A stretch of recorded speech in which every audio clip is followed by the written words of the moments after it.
ಬಾಗಲಕೋಟೆಯಲ್ಲಿ ಕಾಂಗ್ರೆಸ್ ತಂತ್ರಗಾರಿಕೆ ನಡೆಯಲ್ಲ. ಉಪಚುನಾವಣೆಯಲ್ಲಿ ಬಿಜೆಪಿ ಅಭ್ಯರ್ಥಿಗೆ ಗೆಲುವು ನಿಶ್ಚಿತ ಅಂತ ಅಶ್ವವೇಗ ನ್ಯೂಸ್ಗೆ ನಾರಾಯಣ ಭಾಂಡಿಗೆ ಹೇಳಿಕೆಯನ್ನ ಕೊಟ್ಟಿದ್ದಾರೆ. ಈಗಾಗಲೇ ಬಾಗಲಕೋಟೆ ಎಲೆಕ್ಷನ್ ವಿಚಾರಕ್ಕೆ ಸಂಬಂಧಪಟ್ಟಂತೆ ಎರಡೂ ಪಕ್ಷಗಳಲ್ಲಿ ಜಟಾಪಟಿ ಹೆಚ್ಚಾಗಿ ನಡೀತಾ ಇದೆ. ಇದೀಗ ಬಾಗಲಕೋಟೆಯಲ್ಲಿ ಕಾಂಗ್ರೆಸ್ ತಂತ್ರಗಾರಿಕೆ ಏನು ನಡೆಯಲ್ಲ, ಉಪಚುನಾವಣೆಯಲ್ಲಿ ಗೆಲ್ಲೋದು ಬಿಜೆಪಿ ಅಭ್ಯರ್ಥಿನೇ. ಅಶ್ವವೇಗ ನ್ಯೂಸ್ಗೆ ನಾರಾಯಣ ಭಾಂಡಿಗೆ ಹೇಳಿಕೆಯನ್ನ ಕೊಟ್ಟಿದ್ದಾರೆ. ಬಿಜೆಪಿ ಗೆಲ್ಲಿಸಬೇಕು ಎಂದು ಈಗಾಗಲೇ ಜನ ತೀರ್ಮಾನವನ್ನ ಮಾಡಿದ್ದಾರೆ. ಪಕ್ಷ ಬಿಟ್ಟು ಹೋದವರು ಬಿಜೆಪಿ ಗೆಲ್ಲಬೇಕು ಅಂತಾರೆ. ಬಾಗಲಕೋಟೆಯಲ್ಲಿ ಕಮಲ ಅರಳುವುದು ಗ್ಯಾರಂಟಿ. ಎಲ್ಲರೂ ಸೇರಿ ವೀರಣ್ಣ ಚರಂತಿಮಠ ಗೆಲ್ಲಿಸಿಕೊಳ್ತೇವೆ.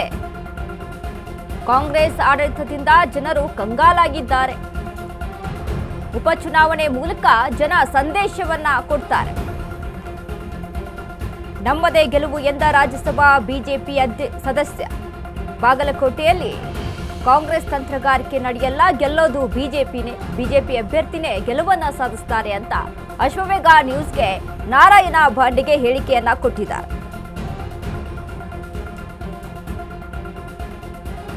ಕಾಂಗ್ರೆಸ್ ಪಕ್ಷದ ಸರ್ಕಾರ ಬಾಗಲಕೋಟೆಯಲ್ಲಿ ಬಂದು ಕುಳಿತುಕೊಂಡ್ರು ಜನತೆ ಈಗಾಗಲೇ ನಿರ್ಧಾರವನ್ನ ಮಾಡ್ಕೊಂಡ್ಬಿಟ್ಟಿದ್ದಾರೆ.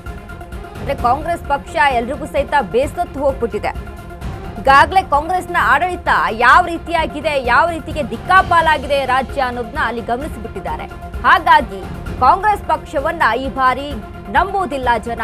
ಉಪಚುನಾವಣೆಯಲ್ಲಿ ಕಾಂಗ್ರೆಸ್ ಪಕ್ಷಕ್ಕೆ ತಕ್ಕ ಪಾಠವನ್ನ ಕಲಿಸ್ತಾರೆ ಅಂತ ನಾರಾಯಣ ಭಾಂಡಿಗೆ ಹೇಳಿಕೆಯನ್ನ ಕೊಟ್ಟಿದ್ದಾರೆ.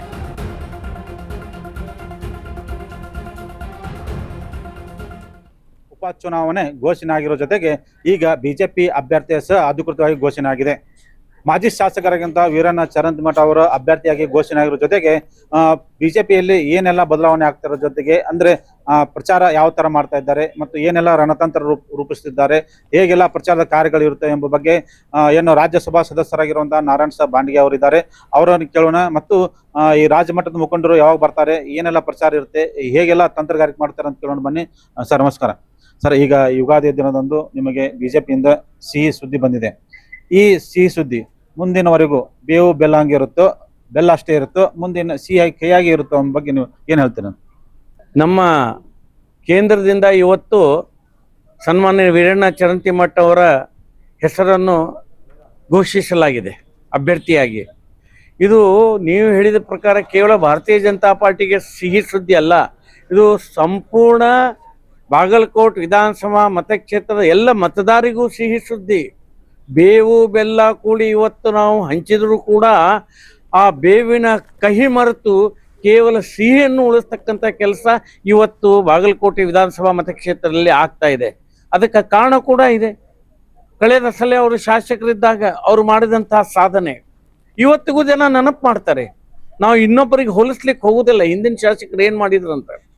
ವೀರಣ್ಣ ಚರಂತಿಮಠ ಅವರು ಶಾಸಕರಿದ್ದಾಗ ಮಾಡಿದ ಅಭಿವೃದ್ಧಿ ಕೆಲಸ ಇವತ್ತು ಅದರ ಮಹತ್ವ ಈಗ ಗೊತ್ತಾಗ್ತದೆ. ಅವ್ರ ಸೋಲಿನ ನಂತರ ಮತದಾರಿಗೆ ಅನಿಸ್ತಾ ಇದೆ, ನಾವು ತಪ್ಪು ಮಾಡಿಬಿಟ್ಟಿವಿ, ಯಾವುದೋ ಕಾರಣಕ್ಕಾಗಿ ವೀರಣ್ಣ ಚರಂತಿಮಠ ಅವ್ರಿಗೆ ಸೋಲಿಸಿದೀವಿ.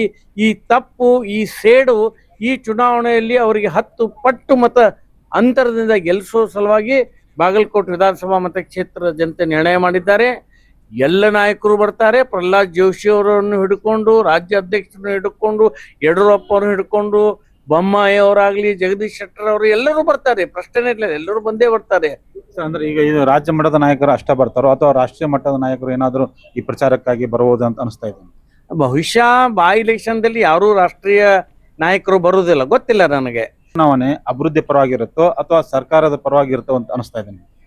ಈ ಚುನಾವಣೆ ನಾವು ಹಿಂದೆ ನಮ್ಮ ಸರ್ಕಾರ ಮಾಡಿದಂತ ಅಭಿವೃದ್ಧಿ ಪರವಾಗಿ ಮತ್ತು ಇವತ್ತು ಕಾಂಗ್ರೆಸ್ ಏನು ವಿಫಲ ಆಗಿದೆ ಗ್ಯಾರಂಟಿ ಮುಖಾಂತರ ಅದರ ವಿರೋಧವಾಗಿ ಇವತ್ತು ಜನ ಒಂದು ರಾಜ್ಯಕ್ಕೆ ಒಂದು ಸಂದೇಶ ಕೊಡ್ತಾ ಇದ್ದಾರೆ. ಬಾಗಲಕೋಟೆಯಲ್ಲಿ ಭಾರತೀಯ ಜನತಾ ಪಾರ್ಟಿ ನೀವು ಗೆಲ್ಲಿಸಿ. ಯಾಕಂತಂದ್ರೆ ಅಭಿವೃದ್ಧಿ ಅಂಕ ಇಲ್ಲೇ ಇಲ್ಲ. ಆದ್ರೆ ಬಾಗಲಕೋಟೆಯಲ್ಲಿ ಕಳೆದ 1 ತಿಂಗಳಿಲ್ಲ ಸುಮ್ಮನೆ ಗೊಂದಲದ ವಾತಾವರಣ ನಿರ್ಮಾಣ ಮಾಡಿಬಿಟ್ರು. ಹೀಗಾಗಿ ಅಶಾಂತಿ ಇದೆ. ಇವರಿಗೆ ಕಾಯ್ದೆ ಸುವ್ಯವಸ್ಥೆ, ಲಾ ಅಂಡ್ ಆರ್ಡರ್ಸ್ ಕೂಡ ಮಾಡ್ಲಿಕ್ಕೆ ಆಗ್ತಾ ಇಲ್ಲ. ಇಂತಹ ಸಂದರ್ಭದಲ್ಲಿ ಜನರ ಇಚ್ಛೆ ಇದೆ, ಇನ್ನೊಮ್ಮೆ ಭಾರತೀಯ ಜನತಾ ಪಾರ್ಟಿ ಬಾಗಲಕೋಟೆಯಲ್ಲಿ ಅಭ್ಯರ್ಥಿ ಆರಿಸಿಬಿಡಬೇಕು. ಅದರ ಮುಖಾಂತರ ರಾಜ್ಯಕ್ಕೆ ಒಂದು ಪಾಠ ಕಲಿಸಬೇಕು ಅನ್ನತಕ್ಕಂಥ ಸಂಕಲ್ಪ ಬಿಜೆಪಿ ಮಾಡಿದೆ. ಇದು ಏನು ರಾಜ್ಯಸಭಾ ಸದಸ್ಯರಾಗಿರುವಂತಹ ನಾರಾಯಣ ಸಾಬ್ ಭಾಂಡಿಗೆ ಅವರ ಮನದಾಳದ ಮಾತು. ಆನಂದ್, ಅಶ್ವಯೋಗ ನ್ಯೂಸ್, ಬಾಗಲಕೋಟೆ.